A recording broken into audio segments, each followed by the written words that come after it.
So we just find out that the idol's father is actually the idol sack leader's brother. The person everyone thought was dead died by the hands of his brother and master. Man had been alive this entire time, and he wanted to get revenge by everyone who did him wrong before he died. He wanted revenge, meaning he was going to burn down his sack, which makes the main character a little confused because it doesn't make sense because this dude died protecting his daughter and his sack.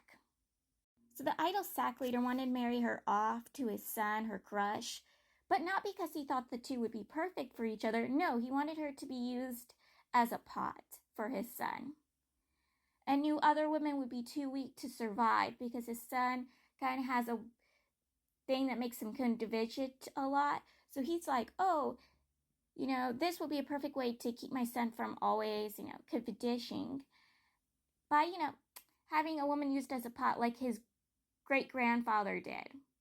His great-grandfather or grandfather did the same thing. He used a woman, and the woman died because he used her as his pot. That's how disgusting this Sack family is. Also, the relationship between the idol's crush and his mother reminds me so much of our main character and Matt Leeds' relationship, where she really did care and love for her son, but she's a very strict and serious woman. So she never showed her love. She showed it in small ways, but she never spoiled him because she didn't want him to turn out like his father and the rest of his sack leaders. She wanted him to be a good man and do good things and do good purposes and actually live up to their sack's reputation that they show and not what their sack is truly like. But because he's a kid and wants to have fun and play, he thought his mom was cruel and mean, which she kind of was because she slapped him for going out and playing when she thought he was studying.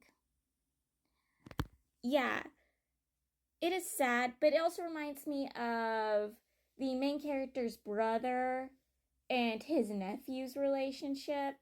That kind of reminds me of those two also, or the main character and his adopted mother. But that one was full-on cruel. But she also wanted her son, specifically her son, to grow up strong. But it's really sad. This whole situation is kind of sad. Because the idol's father is showing the memories of the idol sack leader, showing that this man murdered his own wife for a sword because, we found out that the lake would only give you a weapon as long as you did a deed, and the deed they wanted him to do was to kill his own wife and give them his wife's heart, and he did that. Yes, the memory is showing all his other horrible deeds, but this was one of them, and why I'm bringing it up because the, memory shows that the male lead was there, witnessed it, and was one of the people who, don't fucking do it, don't do it, and got furious when the man did it, and, was spouting him out of anger and righteousness, calling him vile and disgusting, and the man put on a dog act, a puppy dog act, pleaded at the main, Melly not to do anything to him, pleaded with the Melly by using his own son against the Melly, and promising he will never do any horrible, vile deeds anymore. And the Melly believed him because at the time, the Melly was a 15-year-old child. He wanted to see the good in people. He didn't want to make his, kind of student suffer anymore, knowing that his student would suffer more, knowing what his father did. But if he knew that the idol sack leader would have gone and done more horrible, vile things, he would have killed the man. Right then and there. You know what's happening? The people watching this are hating upon the Malid, calling the Malid disgusting, unrighteous, two-faced, stating that he didn't want problems put on him. Some are, standing up for him, but most of them are mocking and ridiculing him. And the main character is furious because this reminds him of the past when a lot of people did that to his teacher, mocked him, ridiculed him for small bad things. And he goes, that's hilarious. I did one good thing in my past life, and people were calling me justful, righteous, for donating money. They were praising me. And I think that's ridiculous. A bad guy doesn't want, that's what the main character says, and I agree with him, is a bad guy does one good deed, he's praised, but a good guy does one bad thing and he's hated upon is so ridiculous. It reminds me of Hawks from My Hero Academia. Man got hated upon. Man got ridiculed. Like, people were eating him alive, stating that he deserved to be burned. He deserved to be killed by Dobby because he killed twice, when twice deserved to freaking die. And I fucking hated it.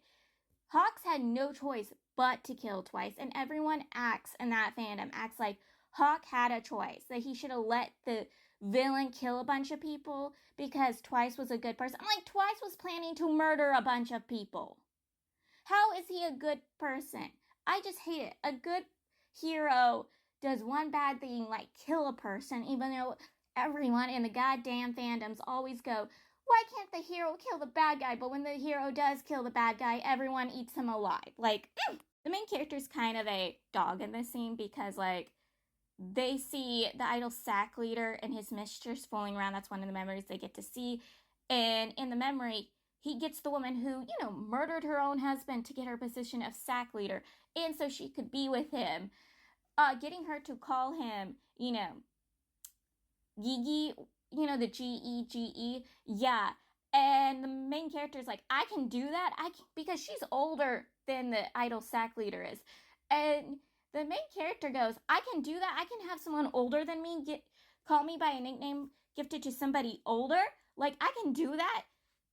And, like, he's remembering that the Melly, back when he was in the form of a child, gave him a, nickname that you give someone who is older than you, that is Mel. He's like, if I knew I could do that, I would have had him call me by that in my past life. And now he wants to, ravage the Melly and have the Melly call him that.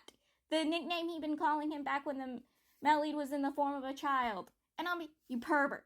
Disgusting. Shameless. Everything that the Melly would have called him, I'm calling him right now. I was calling him while I was reading this. Shameless. Shameless. I'm saying this, I'm no better than the main character because I'm a full-on dog. I am wolfing in this scene. Not for him, not for her, not for him, which I am kind of for her. But I'm doing it for him. I don't know why, but seeing him unconscious, I'm going, arr, arr. Like, I want to literally rip him from this dude's arms, his bio dad's, his sperm donor's arms, and take him from my own arms. And then run off with him and go, ha, mine now, bitches. He's my wife now. I will wife him up. He will be barefooted and pregnant by me. You know how badly I would have been keep going to their sack, knocking on their door, being like, why won't you give me a chance with a bunch of courting? Yes, and he'll be throwing me out every time. But I will be stubborn because he will be my wife. He is so beautiful. Like, I would have knocked his father into the fires, his sperm donor into the fires, and took him with me. And no one would be able to catch up with me when I took off with the Heavenly Darling. I am bad. I am very bad. But, like, he's so pretty. He's so pretty. If I hadn't known it was him in the arms of his sperm donor, I would have thought it was a girl. Because, honestly, he's really pretty. He definitely took the looks from both his sperm donor and his mama. Because, man, hello, wifey.